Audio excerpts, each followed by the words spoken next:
Hello everyone, it's the Canadian Wi-Fi here. I have a trifecta of NU games for you today. I got these in a NU room tournament not too long ago. I finally got around to actually just building a standard NU team. For a long time, like every single team I had, I normally build teams around a gimmick. And this team, I guess you can't really see because my recording, or not the recording, the replay glitched on the recording. And there's no team preview for this battle. I guess you can kind of see it on the sides. Whatever, my team is standard, my opponent's team is pretty standard. This was during Serperior meta, which is now banned, by the way. Which is fantastic. But, more on that later. First turn, I'm just gonna fake out. I mean, Seismitoad I don't think dies to a double edge, but it might die if it's specially defensive to a fake out double edge. So, chip damage is chip damage. Unfortunately, some double switches happened. Lilligant is totally useless in the Serperior meta because every team for some reason has a Sap Serpemon. Not quite sure what that's about. I mean, I know what that's about. I recommended it as well. But as a Lilligant user, it's really annoying to see every single team have a Sap Serper user. And I can't wait for that fad to finally kind of die off now that Serperior is actually banned. However, Giga Drain on his switch to Cryo, doubled into Yama because it's a pretty decent switch into Cryo, and then knocked off then close combated.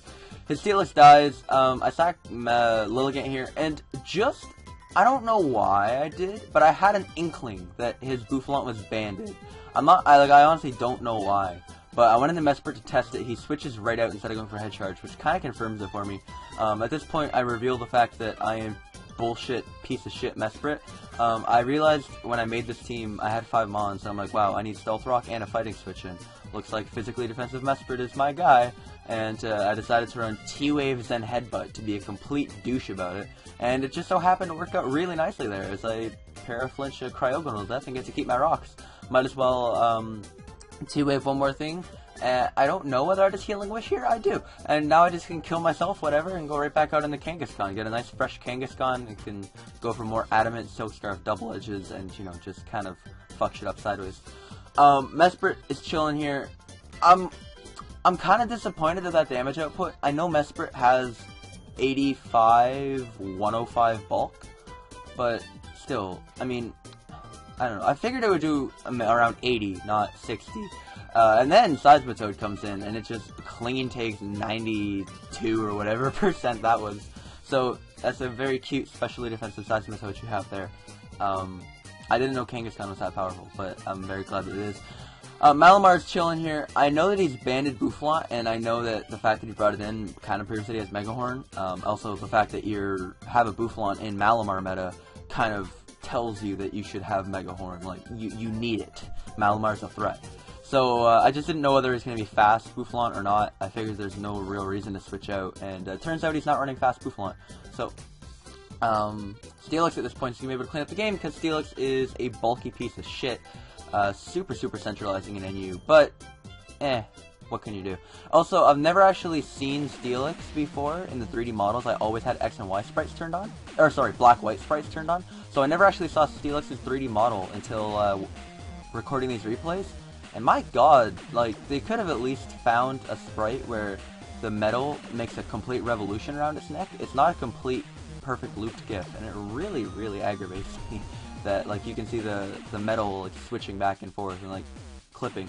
Whatever. Second game, this one's against a true genius. He actually does have a Serperior. He also has a Substriko, which obviously I can only assume to be shitty Sap Sipper because it outspeeds Serperior, it kills it with Overheat, and it's also immune. You know, Sap Sipper on every team. Woo! At this point, I'm gonna go right into Steelix because, you know, he had in a Gramble, but he's gonna double very nicely, go right into Serperior, and looking at my team right now, I just straight lose to Serperior. If he hit that Leaf Storm, because he would have killed Steelix, and then at that point, I mean, I can only fake out so many times with Yama. Serperior would have died, but I would have lost the game. Luckily, he misses, so already on, like, turn 4, I should have lost. But that's what you get for running Serperior when it would have been clearly banned. No regrets. Yama's gonna come in. I realize Gramble's gonna be a piece of shit to deal with, so I'm gonna knock off its lefties, predicting it to come in. He doubles very nicely, goes out to Yama, predicting Steelix. And at this point, I realize, hey, you know what would help prevent me from having him get free switches every single turn, Stealth Rock. Too bad he has a Xatu. So at this point, I'm going to Zen Headbutt. I realize the Xatu forces me out. I thought a Steelix could live a Life Orb Overheat. I also thought potentially he might Volt Switch, considering I have a 100% hard counter in Hariyama.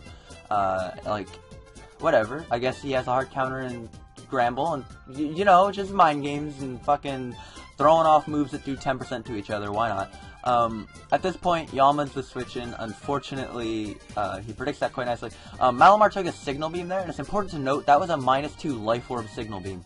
So at -2, if he still has his Life Orb on Zebstrika, it will OHKO Malamar. I'm going to take this time to Healing Wish my Malamar, because I realize it's kind of weakened, and I'm going to be able to knock off the Zatu's Rocky Helmet, which is going to be decent for me. I mean, it's no longer going to be a piece of shit. He was very, very happy that he burned my Malamar, and I'm not quite sure why, considering every Malamar since, like, a month ago is just rest talk. At this point, I get decently lucky with Sleep Talks in this game. I believe I pulled Superpower. I think I pulled Superpower earlier in the first game as well, but that's besides the point. Play Rough, I did a quick calc. At +2, it still does like 50%, and I want none of that. So I'm just going to go to Kangaskhan. He has no use for Xatu now that I sacked my Stealth Rocker, which is a little bit upsetting, but it gives him a free switch to Steelix, because I have a Kangaskhan in. I run Aqua Tail, mainly for Rhydon and Mega Camerupt, but it also hits Steelix. Yeah, it hits Steelix for 25%. This is retarded. This mon is so bulky. That is an adamant Kangaskhan, 90 base power, super effective move. It did 25%. Like, hello? Anyway, on this turn, this is where, if you take a look, I'm actually gonna pause. I literally clicked the pause button on my on my timeline. I guess I'll have to go back and edit this in later as a real pause in the video. But I want to talk about this. A true genius before that turn had the game pretty much wrapped up. As you can see, Hariyama at that point was completely shut down by his Gramble. Lilligant was completely shut down by both of his remaining mons of Zebstrika and Hariyama, and Malamar was shut down by fucking Granbull, which could kill with Play Rough. And fucking, why am I saying fucking so much? Because I guess it's better than what is that Pokemon's name? Zebstrika! Oh my goodness, I've never had to say that name more than 5 times, because it's such a shitty mon. But yeah, Signal Beam Zebstrika also beats, Malamar. So, like, he had the game wrapped up.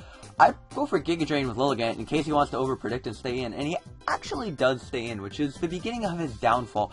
After that, he goes into Yama to try to force me out, and I'm like, no, Yama can go to sleep. That's what Lilligant does to Yama. And he sent me a question mark in chat. Well, why did you go for 2 grass moves in a row when I have a Zebstrika? I'm like, well, because a +1 attack, a Life Orb Zebstrika, doesn't really scare me at all, so I don't care. At this point, I'm going to go for an HP Fire, kill off his Steelix, which is awfully nice. And at this point, all he has to do is click Overheat, kill my Lilligant, switch to Yama, and then switch out. The thing is now that I knocked off his Life Orb from Zebstrika, I did that a long time ago.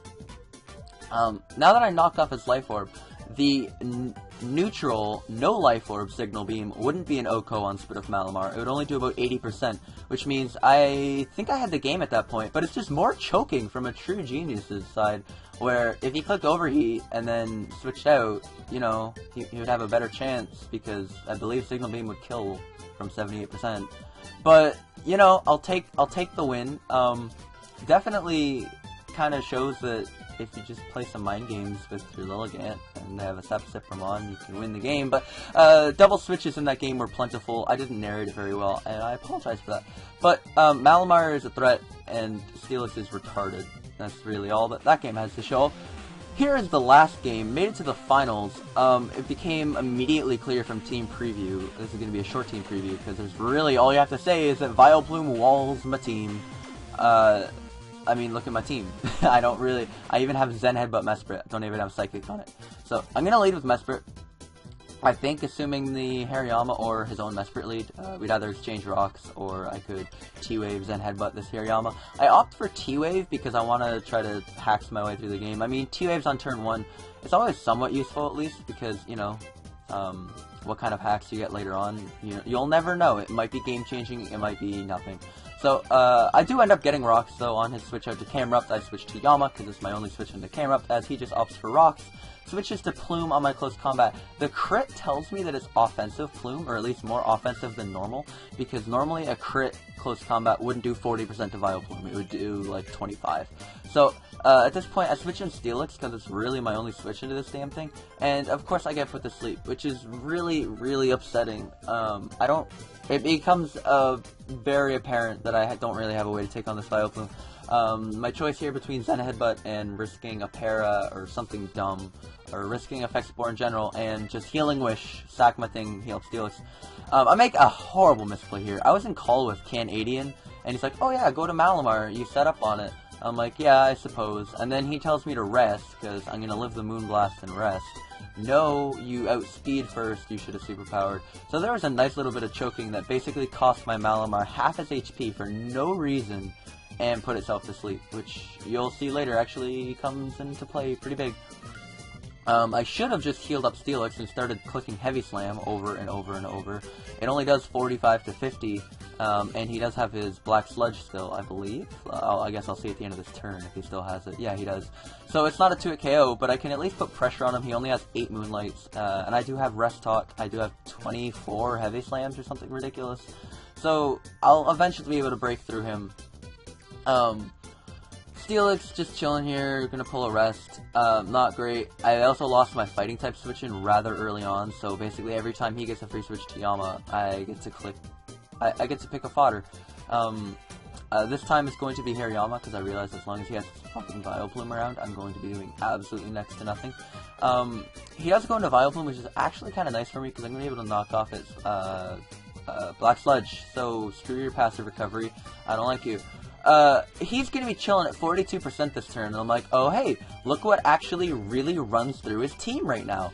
Kangaskhan. He has no switch-ins to Kangaskhan.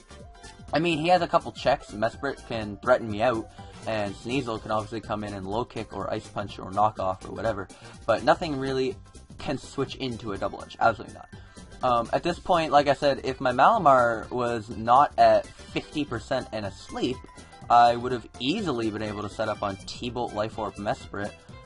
Seeing that it only does 30%, I would have been able to just click Superpower over and over and over, and look what his team has left for Mesprit, for Malamar. Absolutely nothing.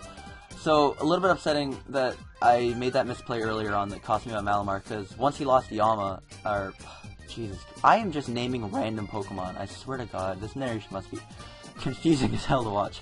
Once he lost his Vileplume, my Malamar was pretty free to sweep if it wasn't at 50% and asleep.